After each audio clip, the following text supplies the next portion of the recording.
کہاوتوں کی دنیا میں آپ کا استقبال ہے ایک عجیب و غریب کہاوت ہے، لیکن اگر اس کی اوریجن اور تاریخی پس منظر معلوم ہو جائے تو پھر عجیب و غریب نہیں لگتی۔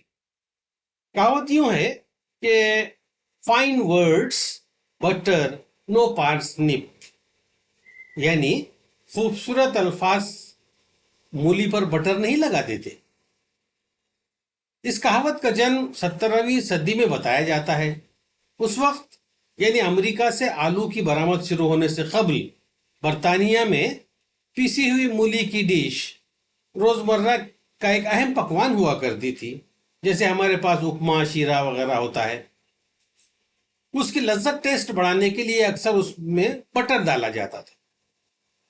اب اس معلومات سے مذکورہ کہاوت کا منشا اور مطلب واضح ہو جاتا ہے۔ ظاہر بات ہے مکھن گھی وغیرہ اس دور میں بھی اہم اور قیمتی اشیاء خوردنوشت میں شامل ہوں گے۔ عملی محنت اور مشقت کر کے پہلے اس کی قیمت جٹائی جاتی ہوگی، پھر اسے خریدا جاتا ہوگا۔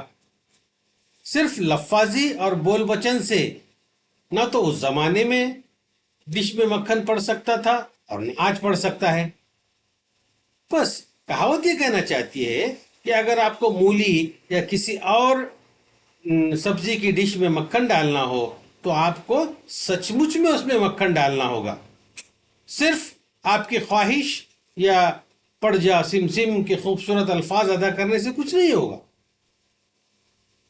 کیونکہ فائن ورڈز بٹر نو پارسنپ، یعنی صرف باتوں سے کچھ نہیں ہوتا، ٹھوس نتائج عملی کوشش سے حاصل ہوتے ہیں۔ اگر کوئی شخص شیخ چلی کی طرح صرف بڑے بڑے پلان بناتا رہے، بڑی بڑی باتیں کرتا رہے، تو اسے کہا جا سکتا ہے کہ فائن ورڈز بٹر نو پارسنپ۔ اسی طرح اگر کوئی طالب علم سنجیدگی اور محنت سے پڑھائی نہ کرے اور والدین سے کہتا رہے کہ میں فرسٹ ڈویژن میں پاس ہو جاؤں گا، تو اسے بھی یہ کہاوت سنائی جا سکتی ہے۔ اکثر لوگ رشوت لے کر نااہل لوگوں کا بس یہ ٹیچر اپائنٹمنٹ کرتے ہیں اور بعد میں قوم کی ترقی کے بارے میں تقریریں کرتے ہیں، باتیں کرتے ہیں، تو ان سے بھی کہا جا سکتا ہے کہ فائن ورڈز بٹر نو پارسنپ۔ اکثر لیڈر قوم کی ترقی اور لوگوں کی بھلائی کی بڑی بڑی باتیں کرتے ہیں، وعدے کرتے ہیں اور بعد میں اسے جملہ کہہ کر مکر جاتے ہیں۔ اگر ایسے لیڈر پھر سے ایسی باتیں کرنے لگے تو ان سے کہا جا سکتا ہے کہ فائن ورڈز بٹر نو پارسنپ۔ اقوام متحدہ یونائٹڈ نیشنز بھی کمزور ملکوں پر بڑے ملکوں کے ظلم پر قراردادیں تو پاس کرتی ہیں، مگر کوئی عملی کام نہیں کرتی، کوئی عملی ایکشن نہیں لیتی۔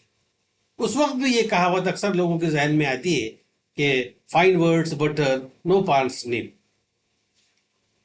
بس یہ ایک آفاقی حقیقت ہے کہ صرف زبان سے، صرف الفاظ کے دریا بہانے سے، صرف گفتار کا غازی بننے سے کچھ حاصل نہیں ہو سکتا، جب تک کہ اس کے ساتھ عملی کوششیں جڑی نہ ہو۔